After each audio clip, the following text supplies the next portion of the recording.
ഞാൻ ഇന്ന് മക്കൾക്ക് ഞാവരരിയും കൊണ്ട് കഞ്ഞിയാണ് കേട്ടോ ഉണ്ടാക്കുന്നത്. അപ്പൊ നിങ്ങളെ കൂടെ ഒന്ന് ജസ്റ്റ് കാണിച്ചേക്കാന്ന് വിചാരിച്ചു. കാരണം ഇത് മുതിർന്നവർക്കും കുട്ടികൾക്കും ഒരുപോലെ തന്നെ ഉപകാരപ്പെടുന്നതും അതുപോലെ തന്നെ കൂടുതൽ ആളുകളിലോട്ട് എത്തിപ്പെടാത്തതായിട്ടൊരു സംഭവം ആയതുകൊണ്ടാണ്. പ്രോട്ടീനും ഫൈബറും സിങ്കും ഇരുമ്പും അതുപോലെ വൈറ്റമിൻ ബിയും ഒക്കെ ഉൾപ്പെടെ ഒരുപാട് ഗുണങ്ങൾ ഈ ഞവരരി രോഗപ്രതിരോധ ശേഷി വർദ്ധിപ്പിക്കാനും അതും അനീമിയ തടയാനും തൊക്കിലുണ്ടാകുന്ന പ്രശ്നങ്ങൾ അകറ്റാനും അതുപോലെ ക്ഷീണം കുറയ്ക്കാനും പ്രക്രിയ ശരിയാക്കാനും ഒക്കെ ഞാൻ ഉൾപ്പെടെയുള്ള എല്ലാ അമ്മമാരുടെയും പ്രശ്നമാണ് മക്കൾക്ക് വെയിറ്റ് കൂടുന്നില്ല എന്നുള്ളത്. പക്ഷേ ഈ ഞവരരിയൊക്കെ വെച്ചിട്ട് കഞ്ഞിയും അതുപോലെ കൂർക്കും ഒക്കെ ഉണ്ടാക്കി കൊടുത്താൽ വെയിറ്റ് കൂടും എന്നൊക്കെ പഠനങ്ങൾ. അതുപോലെ തന്നെ പ്രമേഹ രോഗികൾക്ക് ഉത്തമമായിട്ടുള്ള ഒരു മില്ലറ്റ് ആണ് ഈ ഞവരരി എന്ന് പറയുന്നത്. അത് നമുക്ക് വേണമെങ്കിൽ ചോറ് രൂപത്തിലോ അല്ലെങ്കിൽ കഞ്ഞി രൂപേണ നമുക്ക് ഉപയോഗിക്കാം. പിന്നെ ഒരിക്കലും നമ്മൾ സാധാ അരിയുടെ ടേസ്റ്റ് കൊണ്ട് നമ്മൾ ഇതിനെ കമ്പയർ ചെയ്യാൻ പറ്റത്തില്ല. കാരണം നമ്മൾ കേരളത്തിലുള്ളവർക്കൊക്കെ നമ്മുടെ അരി നമ്മുടെ ചോറ് എന്നൊക്കെ പറഞ്ഞ ഒരു വികാരമാണല്ലോ. ആ ഒരു ടേസ്റ്റ് നമുക്ക് ഈ ഞവരരിക്കകത്തൊന്നും കിട്ടാൻ പോകുന്നില്ല.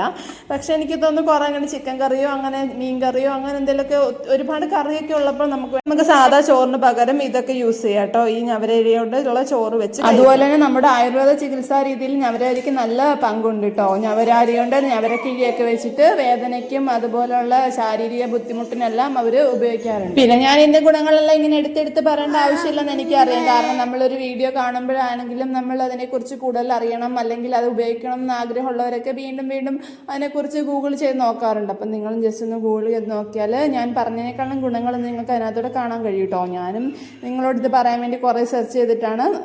അവരാണെങ്കിൽ 1 മണിക്കൂർ മുമ്പൊക്കെ ഒന്ന് സോക്ക് ചെയ്യാൻ വെച്ചേക്കുവാണെങ്കിൽ കുറച്ചുകൂടെ വേവ് എളുപ്പമായി കിട്ടും കേട്ടോ. ഞാനൊരു കുക്കറിനകത്തൊരു 4-5 വിസിലൊന്നും അല്ല, കുറേ വിസിലടിച്ചിട്ടോ. ഞാൻ ഒന്നുകൂടെ എടുത്തിട്ട് വീണ്ടും ഞാൻ വിസിലടിപ്പിച്ചിട്ടാണ് പിള്ളേർക്ക് കഞ്ഞിയാക്കിയത്. അപ്പോൾ ഇവർക്കൊക്കെ ഇഷ്ടപ്പെട്ടു കേട്ടോ.